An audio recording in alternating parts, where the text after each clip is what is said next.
Welcome back to the Michigan Business Beat, brought to you on the Michigan Business Network, broadcasting a little remote today. We're going to run down to the Detroit region right now because that's where you have to find Sandy Baruah. Sandy is the CEO of the Detroit Regional Chamber of Commerce. And Sandy, first of all, congratulations on the Mackinac Policy Conference. It was just, in my mind, incredible. Well, Chris, thanks so much for saying that. We are getting a lot of tremendous feedback from all the leaders that we had up there. This year, I think we have dialed in the perfect formula. We're keeping the limit at about 1,300 participants. That seems to be about the right kind of mix between having enough people to make it worthwhile, but not enough, but not too many people where people feel overrun. So I think we got the right formula this year. No, it's kind of interesting. You're absolutely right, because we had people show up for interviews on time, and it might be because they weren't stopped in the hall 46 times, right? Or they could actually make it through the hall physically. Right. I mean, that was a challenge. Yeah, before COVID, we had bumped up, 18, 1900, and and even then we were still turning away people.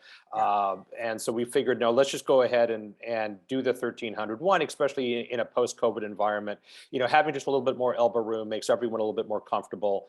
And obviously, it's a conference built for leaders, for C-suite participants, and 1,300 is just about the right number to get the C-suite leaders up there. Well, yeah. Are there any other reflections you have on this in going over? Because I know you guys do a huge exit meeting. Exit interview of the conference. Yes. Yeah. No, I mean, listen, there were a lot of things that we did. We think we did right this year. One of the most important things, Chris, is that we ordered the right weather this year, and that's hugely important. That's a very important step to make sure someone orders the right weather.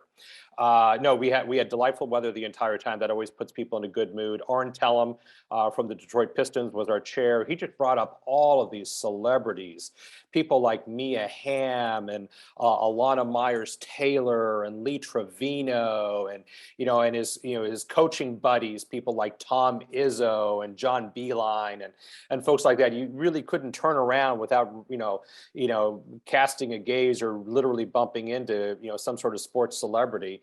And that just added to the kind of the fun factor of the event.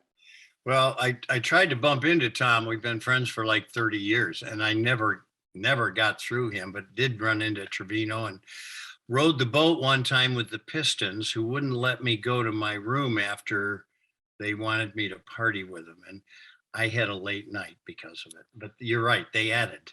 Yeah, it added a nice fun factor, but there was some real substance behind that. I mean, what Arn Tellem and the Pistons was trying to do with all those sports celebrities on the island was to really kind of show that sports in American society is one of the last bastions, if you will, of where people really come together, and it's not political in any way. I mean, we cheer for the Pistons or the Lions or the Tigers, regardless if we're conservatives or liberals or live in a rural area or if we live downtown. I mean, it's one of the last areas left, and we're really excited about being able to use the sports platform as a platform for civility.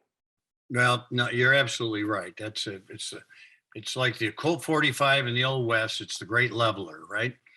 So let's talk a little bit about the pillars for this year's conference. Yeah, sure. So this year that we just completed really had just one basic theme, and that was, the business community's changing role in these polarizing times. I mean, as we know that, businesses are both encouraged by stakeholders and employees, and also feel a little bit more responsibility than they have in the past to speak out on public issues.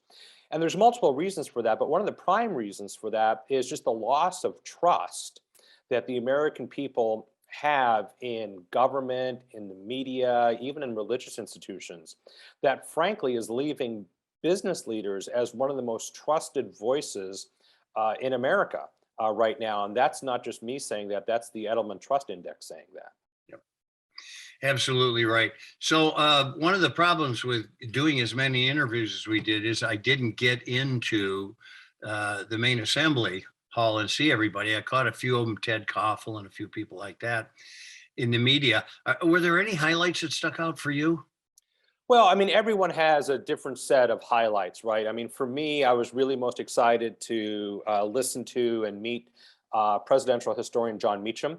And I thought the remarks that he gave from the center stage were among the best that I had ever heard. At least they spoke to me and kind of my views, my sense of history, with my political background as the most poignant. So I was really excited to see that. Really enjoyed some of the CEO panels that we had talking about economic development in Michigan and talking about how companies are really kind of faced with this new conundrum of how to speak out on public issues without alienating half of America. Well, I'll tell you what, keep it going because you guys obviously have the formula for success. This was one of the best that I've been to, and I'm sure you heard that over and over again. Well, I appreciate you saying that, Chris, and it's even better because you're there every year. We appreciate that. Well, that's very kind. That must have flashed on the screen in front of you. Sandy Baruah, the CEO of the Detroit Regional Chamber of Commerce. It's always good to spend time with you, Sandy. Thanks so much for everything. Good to be with you, Chris. All right, we'll be right back on the Michigan Business Beat. I'm Chris Holman on the Michigan Business Network.